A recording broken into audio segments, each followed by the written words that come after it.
ஊழியக்காரன் கேட்கக்கூடாத ஒரு வார்த்தை. முதல் கேள்வி பாருங்க, உங்க நேரத்துக்கே வரேன், எனக்கும் உனக்கும் அதோட வச்சிருக்கணும். எனக்கும் உனக்கும் என்ன இப்படி கேட்டுட்டாலே நமக்கு உயிர் போயிடும். நீ யாருன்னு கேட்கிறா, நீ யாரு, எனக்கு உனக்கும் என்ன. இங்க கவனிங்க, ரெண்டாவது கேட்கிறா, என் அக்கிரமத்தை நினைக்கப்பட்டவா வந்து கேட்கிறா. மூணாவது, என் பிள்ளை சாக பண்ண, என் பிள்ளை செத்ததுக்கு நீதான் காரணம் சொல்றா. இங்க பாருங்க, அது இல்லாததான நான் சொல்றேன். அப்போ உனக்கு எனக்கும் என்ன. ரெண்டு, என் அக்கிரமத்தை நினைக்கப்பட்டவா வந்த, என் பிள்ளை சாக பண்ண. நான் கேட்கிறேன், அப்பாவும் என்னையும் வர்த்திச்ச போது நீ அமைதியா தானே இருந்த.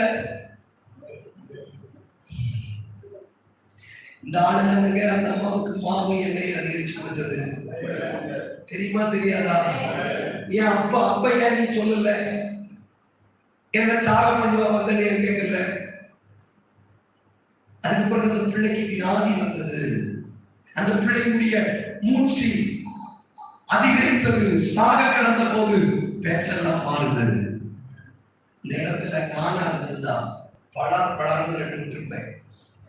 நான் கொஞ்சம் கோக்காரன், படார்னு விட்டுருப்பேன். நீ எல்லாம் ஒரு பொம்பளையா கேட்டுட்டேன்.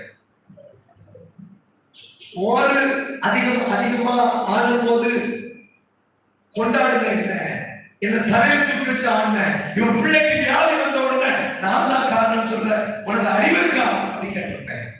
அந்த எளிய அப்படி இல்லை. என்ன செய்தார் வாசிங்க. பைபிளை கையில் எடுக்க, என்ன கஷ்டமா இருக்கா, கொஞ்சம் கையில் எடுத்து அப்படி வாசிங்க. அதற்கு அவன், உன் குமாரனை என்னிடத்தில் தா என்று சொல்லி அவள் மடி. யார் பத்த பிள்ளையை யார் எடுக்கிறதுங்க? வாசிங்க. அடுத்து, தான் தங்கி இருக்கிற மேல் தரையிலே அவனை கொண்டு போய் தன் கட்டிலின் மேல் வைத்து, இந்த வார்த்தை கவனிங்க, என் தேவனாகிய கர்த்தாவே, நான் தங்கி இருக்க இடம் கொடுத்த இந்த விதவையின் மகனை சாக பண்ணினால் இவளுக்கு துக்கத்தை நல்ல கவனிங்க. அவனை எந்த அளவுக்கு அவங்க அம்மா காயப்படுத்தணுமோ காயப்படுத்தினாங்க. ஆனாலும் அவளும் அவளுடைய பிள்ளையுடைய ஜீவனம் அவன் பார்வைக்கு அருமையாக இருந்தது. எனக்கு பாஸ்டர் சொல்லக்கூடிய ஒரு தீர்க்க